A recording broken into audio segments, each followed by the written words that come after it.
jujur wae lah, dalam kepalamu bawah sadar sekarang, semua keputusan para pemimpin kamu curiga apa percaya? Dan itu bukan karena pemimpinnya siapa, karena sejarah pelakunya, asu kabeh ngono lho. Terus Indonesia yang lemah apa? Kita tidak mungkin membuat keputusan yang benar, ataupun kalau semua keputusan pasti diragukan, karena kita pertama, kita tidak paham realitas sebenarnya apa. Nomor dua, kalau kita mau mempercayakan kepada sistem, kita tidak percaya bahwa sistemnya membela kita. Iku sing marai angel nang Indonesia iki. Kenapa hukum itu penting? Sangat penting untuk sebuah negara. Karena itu yang memastikan bahwa punggung kita tidak ditikam oleh saudara kita sendiri. Kalau mau negara mau maju, syarat pertama, pastikan bahwa punggung kita sudah aman dilindungi oleh negara. Bismillahirrahmanirrahim. Assalamualaikum warahmatullahi wabarakatuh. Saya akan mencoba merespon tentang nasionalisme ini dari sudut pandang ground zero. Menol sisan dari dasarnya, ngopo to dadak ono ngene iki, konsepnya gimana dan seterusnya. Karena tanpa kita tahu fondasinya, kita akan punya spekulasi terhadap konsekuensinya. Artinya kalau Anda ngomong nation kuwi karangan menungso, ya mesti kabeh karangan menungso iki. Wes menungso iki gawe duit yo ngarang, apa kabeh ngarang-ngarang ini. Tapi apakah yang ngarang selalu buruk? Belum tentu juga. Karena itu juga ekspansi dari model dasar yang sudah disediakan Tuhan. Banyak makhluk yang bertahan dengan cara berkumpul, zebra misalnya, atau ikan-ikan kecil, teri-teri ning laut, kayak kan cara bertahannya dengan berkumpul, karena ada kekuatan dalam berkumpul tersebut. Oke, nation itu sebuah bangsa. Mari kita reduksi jadi bentuk primitifnya sebelum diformalkan menjadi sebuah bangsa. Ketika ada satu kampung berkumpul, apa keuntungan mereka untuk punya satu identitas? Manusia, ada kejadian kayak gini nih. Kalau ada pertanyaan gini, kalau Anda berburu punya kelebihan, Anda bagikan ke tetangga, kenapa? Apa untungnya buat Anda? Bagiin ke tetangga. Anggap belum ada konsep pahala, belum ada konsep apapun. Ya, sangat primordial, masih sangat tradisional. Ngapain kamu bagi ke tetangga? Kalau kamu punya sumber daya. Dengan harapan bahwa kalau kamu pas lagi nggak punya, tetangga lagi punya, dia juga bagi ke kamu. Artinya resource itu di-share. Sumber daya itu dibagi untuk ketahanan bersama. Oke. Karena kejadian itu tadinya cuma tetangga, ada ide nih, gimana kalau kita bikin lebih banyak nih, sekampung nih. Sehingga ada yang bertani, ada yang berburu, ada yang melakukan tugas yang berbeda-beda, sumber dayanya dibagi satu sama lain. Semua bisa hidup bareng. Untuk satu itu punya identitas, karena apa? Perlunya identitas adalah agar mereka bisa menghadap keluar semua. Analoginya gini, kalau Anda berlindung dalam sebuah kelompok, itu Anda menyerahkan punggung Anda kepada saudara. Biar nggak dibacok dari belakang. Paham maksud saya? Jadi Anda ngelingkar ngadep ke depan semua. Karena kalau belakangnya tidak dijamin, Anda nggak akan punya waktu untuk bekerja. Isinya yo waspada terus. Sampai urusan nggak boleh nyolong aja, itu diturunkan langsung dari Tuhan. Dengan dasar titahnya. Ten Commandment awal, kamu nggak boleh nyolong dari tetangga. Apa artinya? Bahwa dalam satu kelompok, paling enggak kita yakin bahwa tetangga kita tidak akan bacok kita. Sehingga musuhnya adalah tanggo deso, kan you know? Biasanya kan gitu, tanggo deso, musuhnya, itu musuhnya adalah tanggo deso. Sehingga ada satu identitas yang harus dipegang bersama nih. Apa itu identitasnya? Karena berangkatnya dari tradisional, berangkatnya dari tidak formal. Makanya kumpulan yang paling natural terjadi adalah kumpulan berdasarkan satu suku. Artinya satu suku itu contoh dari kumpulan manusia yang kemudian hari menjadi state, menjadi nation, itu yang dicontohkan polanya oleh Tuhan. Ki ngumpul ki, kowe dadi satu desa. Nah kemudian mungkin desa itu butuh lebih besar, karena butuh resources lebih banyak, butuh keamanan, sehingga merangkul banyak suku-suku yang lain. Dan mereka suku-suku itu punya spesialisasinya sendiri untuk disumbangkan dalam satu kelompok itu. Misalnya nek dadi polisi ya Uchiha sing paling apik. Nek apa jenenge? Lah iya ya karena duwe saringan to ceritane kan gitu. Nek urusan tandur-tanduran ya Nara misalnya gitu. Nek urusan ngurusi kewan ya genge Giba kan gitu. Apa sing ra nonton Naruto mohon maaf ya. Nek nonton Naruto paham mesti. Artinya di situ terjadi division of labor. Mereka saling menjaga satu sama lain. Mereka menyebut dirinya adalah desa Konoha, kan gitu. Ini Konoha tenan nih, ora sindiran nih, mau saringan barang ngomong Uchiha barang gitu. Nah, ide dasarnya sama nih. Terus kemudian yuk kita kumpul satu negara untuk ngomong ada. Yuk satu identitas yuk. Itu sehingga muncullah perlambang-perlambang seperti bendera, seperti apa? Lagu kebangsaan, terus macam-macam apa? Ideologinya Pancasila satu sama. Kenapa? Agar kita merasa menjadi satu bangsa, satu kelompok yang kita bisa membuka punggung kita kepada saudara. Problemnya kan kalau punggung kita ditikam saudara sendiri. Ngapain nih kita jadi satu kelompok? Kan gitu kemudian pertanyaannya. Makanya butuh di situ sebuah payung untuk memastikan bahwa tidak ada saling menikam antar saudara. Sehingga terjadi yang namanya kalau nation, ada yang namanya hukum. Hukum itu berlaku pada satu kelompok dok. Hukum di Indonesia beda dengan hukum di Malaysia. Paham maksud saya ya? Karena ini menjaga agar tidak saling tikam di dalam satu identitas itu.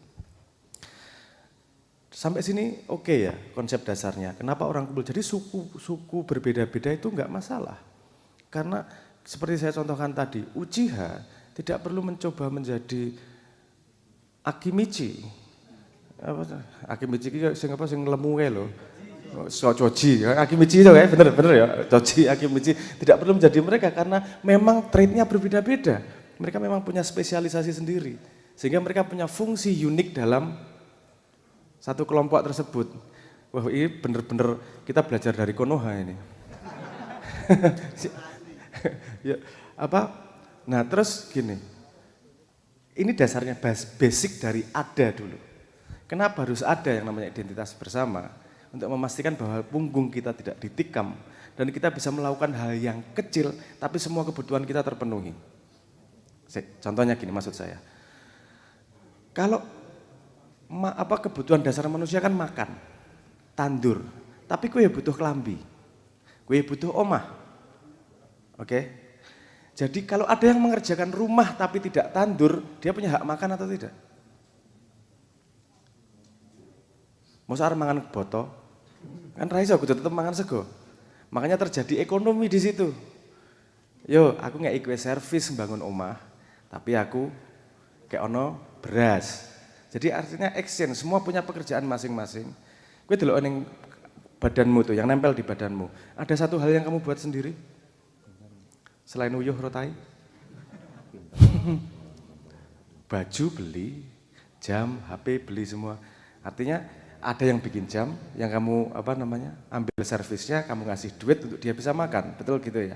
Artinya masing-masing punya fungsi sendiri-sendiri untuk jadi satu entitas besar itu bekerja memenuhi kebutuhan banyak manusia. Ting printil. Tahun 2018 itu SKU itu pokoknya kode untuk benda gitulah, sing didol gitulah. Itu yang terdaftar di New York itu udah 10 miliar. Benda sing diperjualbelikan. Bayang ke 10 miliar gue. Yo benik, peniti, dan segala macam, makanya perlu nih yang namanya kelompok. Nah, kalau sudah ini ada, itu yang ngomongkan Simbah bahwa arep bentuke kaya ngopo iki wis ono. Kita lahir pada keadaan Indonesia sudah ada. Oke, setelah ada, konsekuensi berikutnya apa? Semua makhluk, semua entitas yang ada dan punya pikiran pasti harus membuat keputusan. Harus, mau nggak mau. Karena dunia terus bergerak, waktu terus bergerak. Jadi dia harus ngambil keputusan. Manusia, contohnya, kita contoh dari yang kecil dulu. Manusia, kamu ada nggak? Ada. Kamu harus ngambil keputusan tiap hari. Bangun jam berapa, mandi atau tidak. Mungkin untuk Anda yang sehat tidak masalah. Tapi untuk Anda yang schizofrenik, di dalam kepalanya ada 10 orang yang ngobrol, debat. Itu jadi masalah besar tuh mau mandi atau tidak. Karena harus voting dulu nih di kepalanya. Bendino voting udah setengah mati itu. Nah, mayoritas manusia enggak nih. Karena otaknya satu, lainnya terserap. Walaupun sel punya decision, semua punya kebiasaannya sendiri-sendiri, tapi manut sama akal. Oke, ini satu kelompok sel yang bernama manusia. Pertanyaan berikutnya, satu kelompok manusia yang bernama nation, dia harus buat keputusan enggak? Keputusan ngutang piro, keputusan tarif berapa, keputusan pajak berapa, dan seterusnya, ngelawan internasional gimana polisinya, itu harus satu keputusan atas nama entitas yang namanya nation itu tadi. Nah, untuk bisa ngambil keputusan apa syaratnya? Pertama punya tujuan. Ngopo ngambil keputusan kalau tidak punya tujuan? Sadar nggak sadar, pasti ada tujuan yang ingin dicapai dengan dari semua keputusan.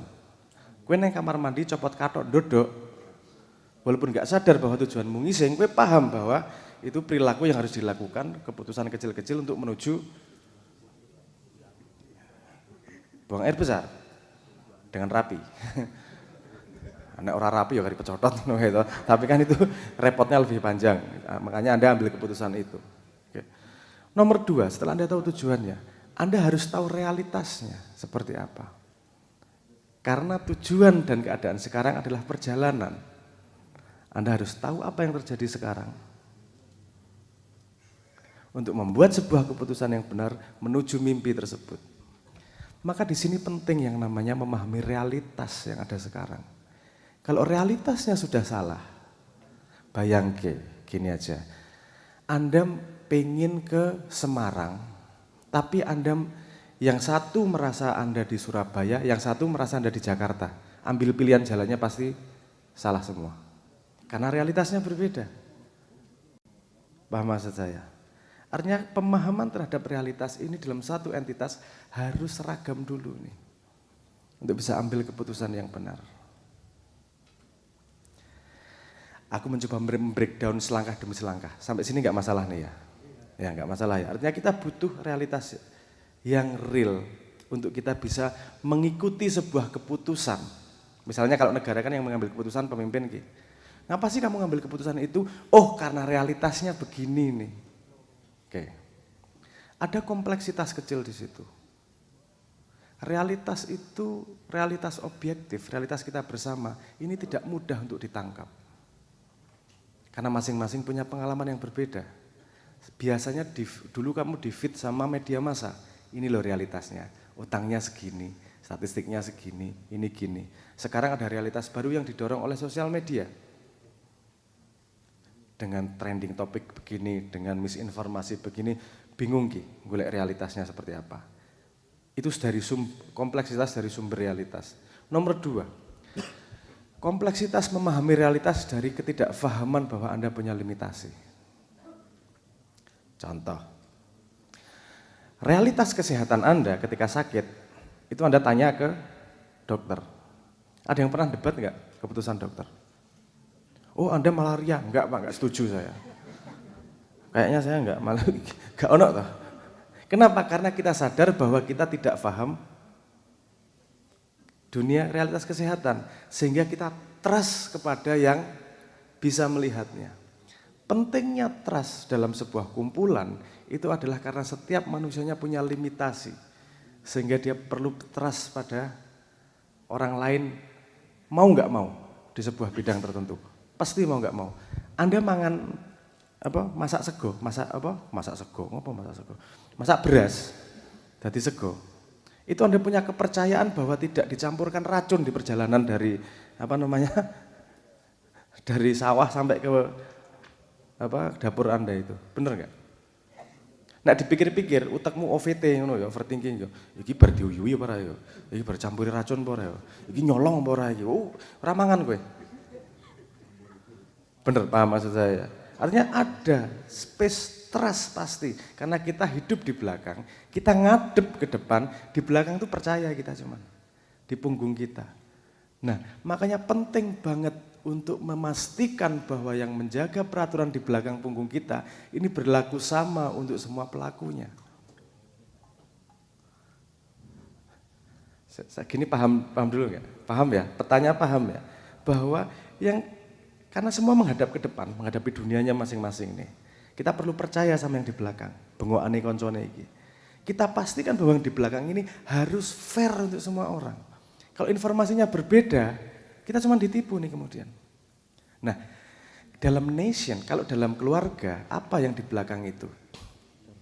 Yang menyangga kebenaran belakang itu.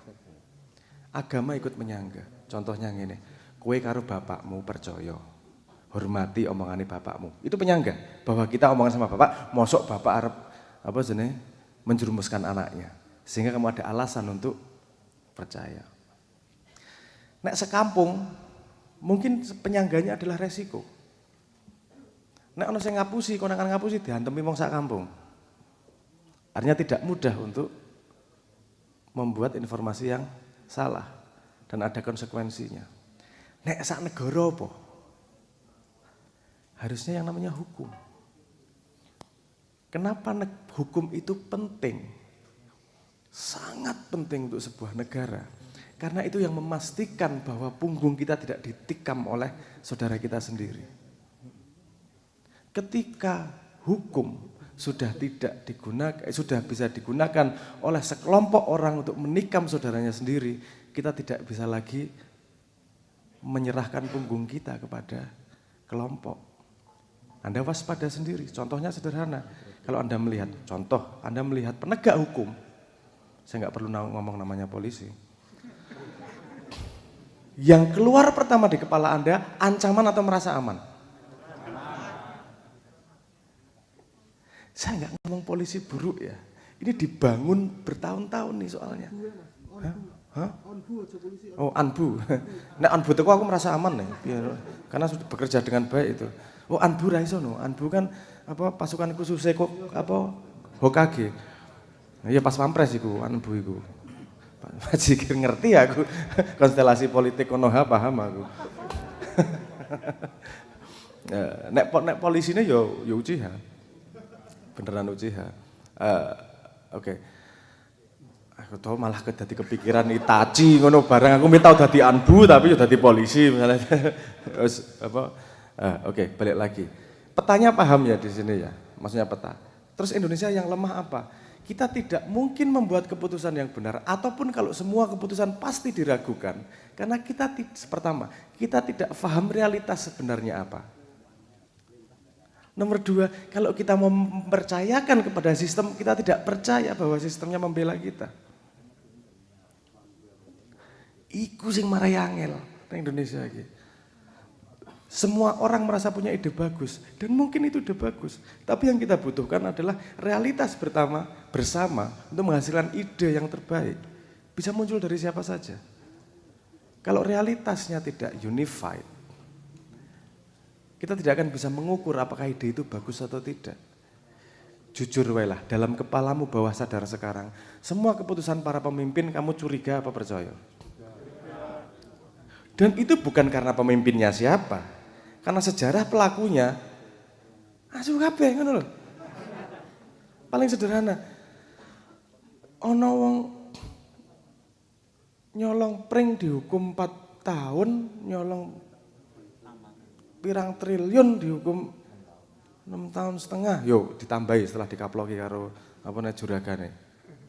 Tapi kan what the hell? Saya mau menyerahkan punggung saya kepada siapa? Maka muncul kelompok-kelompok gini. Kita bisa melepaskan punggung kita kepada sesama saudara ma'iyah misalnya. Karena kita punya value di sini, gue nggak akan menikamku. Walaupun kita tidak punya jaminan, paling jaminannya teman-teman pisu-pisuan, kita tidak ada establish hukum di sini. Tapi karena kelompok kecil itu masih bisa kita handle bersama gitu. Kalau kelompok senegara ini harus ada sistemik yang benar-benar terkontrol. Nah, kalau kemudian masalahnya sudah jelas, realitasnya sudah jelas,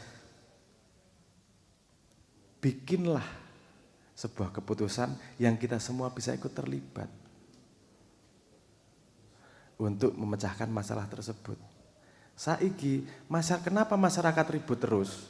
Gampang kon dadi buzzer, gampang cangkeman, ini pemerintah harus dengar. Karena Anda tidak melibatkan pemerintah tidak melibatkan masyarakat dalam memecahkan masalah. Iki dhewe dileng kon ngopo? Waktu kosong ya curiga wae iki. Karena kita tidak punya fondasi, arep percaya harus apa? Hukum. Arep percaya polisi. Yo, mungkin ada ini saya salah kalau saya ngomong polisi sebagai general ya. Pasti ada polisi yang bisa dipercaya, saya sangat yakin. Karena tidak ada satu kumpulan manusia yang semua pasti buruk iki gak ono. Ya mungkin kon yang rokok ya, kan Gusti Allah Gusti sing nglumpukke sing elek-elek. Tapi nek kene iki ya mesti ono sing apik, ono sing elek, mesti ono sing apik, ono sing elek pasti itu. Nah, kita butuh sebuah sistem sederhananya gini. Kalau mau negara mau maju, syarat pertama, pastikan bahwa punggung kita sudah aman dilindungi oleh negara.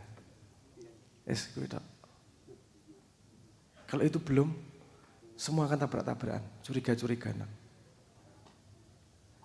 Punggung itu apa dasarnya? Trust, kepercayaan. Karena kamu nggak bisa ngelihat ke belakang. Modal kita cuman percaya. Percaya datang dari mana? Dari konsistensi memperlakukan sesuatu. Banyak orang percaya sama Simbah karena Simbah konsisten seumur hidupnya. Kok ngono kuwi. Dan kalau ada yang menuduh Simbah, oh kayak pengen golek duit, kayak pengen jabatan. Artinya kamu memang tidak, itu frame cara berpikirmu, nek kowe kaya Simbah, mesti wis njikuk jabatan. Bukan Simbah, itu imajinasimu itu. Simbah perilakunya berbeda. Kita bisa melihat perjalanan Simbah dan tidak perlu menebak bisa dipercaya atau tidak dipercaya karena seumur hidupnya sudah melakukan itu tok wis. Tekan saiki yang walaupun yang menyesal anaknya. Wah, aku rentuk warisan apa-apa ya. Wah, dianggap serius sih, dipotong tidak semangkel dengan bapaknya karena tidak mendapat warisan maknya ancuk. Iku lho. Gegere. Oke. Jadi kembali ke nasionalisme Muhammad. Kanjeng Nabi ketika ngomong Islam itu kan sebagai kaum. Bener ya Mas? Kaum sepersusuan. Di mana kesakitan saudaramu adalah seperti kesakitanmu. Artinya apa sih? Sama kok, seperti yang saya maksudkan tadi, bahwa kamu saling jaga punggungmu satu sama lain. Satu orang, misalnya Mas Adit, dia paham untuk urusan pangan.